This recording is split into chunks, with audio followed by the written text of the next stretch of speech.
The air inside this reclaimed substation hangs heavy with the scent of ozone and the ghost of nicotine, a low hum from the war surplus transmitter vibrating through the concrete floor.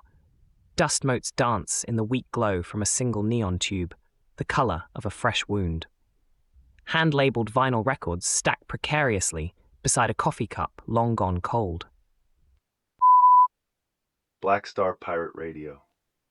Across Spitalfields, the dial sits at 76 Fahrenheit under partly cloudy.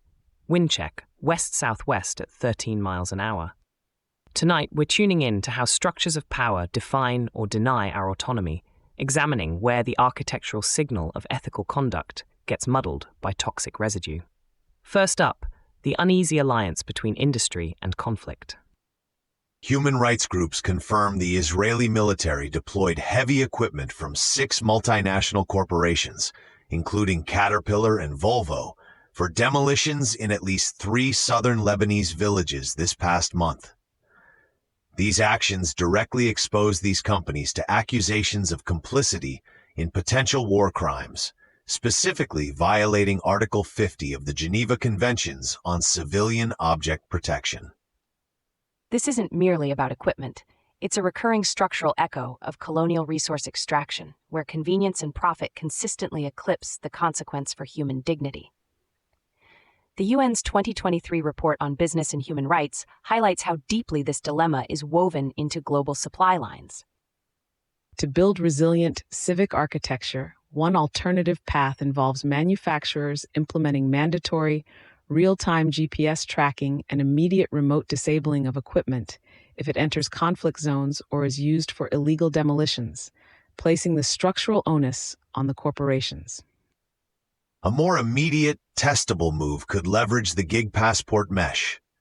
Imagine a real-time local signal radar campaign that maps corporate supply chains and empowers local communities and NGOs to pressure distributors directly in key European markets, say in Geneva or Brussels, forcing a transparent provenance audit. That's the chosen next move. Activate the gig passport mesh to target European distribution hubs. That decentralized action directly supports structural self-worth by empowering affected communities. It integrates the logical imperative for accountability with the emotional demand for dignity, ensuring consent and provenance are built into the very foundation of commerce. A faint static crackles, like dry leaves scraping pavement, before the line clears. Patching in a caller. You're on the signal.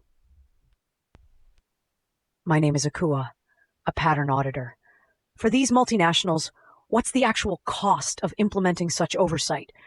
Real-time tracking supply chain audits versus the financial benefit of maintaining these lucrative government and military contracts, even if ethically compromised. Akua, that's the core discerning question of our time. The immediate financial outlay for robust oversight might seem significant, but the long-term structural cost of complicity, irreparable reputational damage, consumer boycotts, international legal action, often far outweighs it. It's about building a foundation of integrity, not just profit. Speaking of structural failures, let's pivot from geopolitical conflict to an aviation incident. Next, we examine the structural integrity of private aviation, where high-end convenience met ground-level tragedy. Last May, a NetJets Embraer Phenom 300 private jet crashed on I-10 near Houston, killing the pilot and injuring 5 on the ground. This incident exposes not only NetJets and aircraft manufacturer Embraer, but also the FAA's oversight protocols for private charter flights, raising critical questions about safety discrepancies compared to commercial airline standards. This isn't just a flight path deviation. It's a modern Icarus tale, where the pursuit of exclusive speed leads to an uncontrolled fall that shatters civic trust. It's a stark reminder of the fragile line between privilege and peril, impacting the unsuspecting below, echoing a deeper societal tension. To build more resilient air architecture, one viable alternative involves mandating advanced simulator training for all private jet pilots, specifically focusing on complex emergency landing scenarios, including highways, which goes beyond current FAA Part 91 requirements. A complementary strategy, and our chosen next move, involves the NTSB pushing for immediate, enhanced real-time telemetry monitoring for all private charter flights. This system would provide early warning for mechanical failures, with transparent data shared publicly to immediately inform new preventative maintenance protocols across the entire NetJets fleet and industry-wide. That transparency and safety data is crucial for structural self-worth. It integrates the logical analysis of flight mechanics with the emotional demand for dignity and safety for all, ensuring the provenance of every flight record contributes to a more robust civic architecture. A faint static crackles like dry leaves scraping pavement before the line clears. Aqua, you're back on the signal. Patching in a caller. Go ahead. Akua here.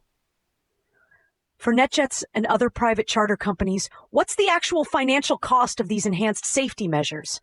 New training, advanced telemetry, transparent data, compared to the massive PR disaster and potential multi-million-dollar lawsuits from a crash like this. Aqua, the cost of preventative architecture is invariably less than the cost of reconstruction after a structural collapse, both financially and in terms of public trust. Reputational damage, for instance, is an intangible asset that deeply defines a company's long-term structural integrity. Now, let's shift from physical crashes to rhetorical ones, looking at the integrity of political discourse in Australia. Finally, we turn our internal compass to the political landscape, where divisive rhetoric can fracture the very foundations of civic unity.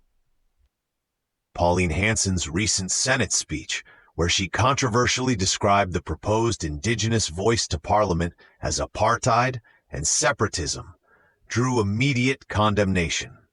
This exposes Hanson, her One Nation party, and even the Australian Senate itself to accusations of undermining reconciliation efforts and eroding trust in the democratic process leading up to the upcoming referendum. This isn't just political rhetoric.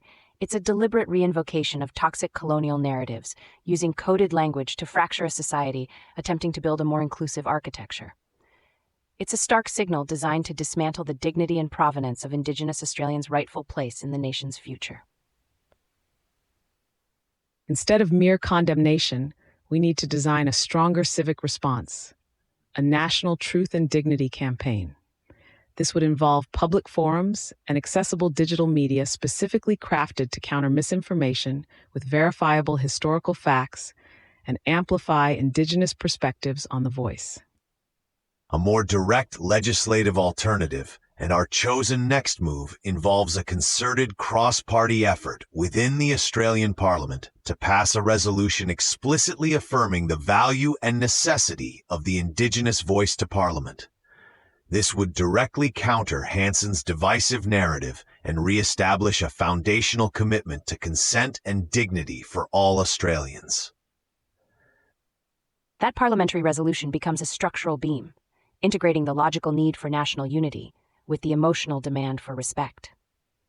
It asserts our collective autonomy against divisive forces, designing a future where everyone has a dignified place in the architecture of the nation. Akua, final thoughts before we sign off? Signal coming in. Akua. For politicians like Hanson, what's the perceived benefit of such divisive rhetoric? Does it mobilize a specific voter base enough to outweigh the cost of civic fragmentation and Australia's international reputational damage? Akua, that's the cynical calculus underlying many political architectures. The short-term political gain of leveraging fear often comes at the profound structural cost of long-term national cohesion and global standing. Our internal compass demands we practice sharp discernment, separating that toxic residue from the architectural signal of genuine progress. Thank you, Akua, for always pushing us to sharpen our analysis. Teach through play. Black Star Pirate Radio. Continue the signal at TogeeVision.com. Tune in, Sparks and Stories, Gig Passport.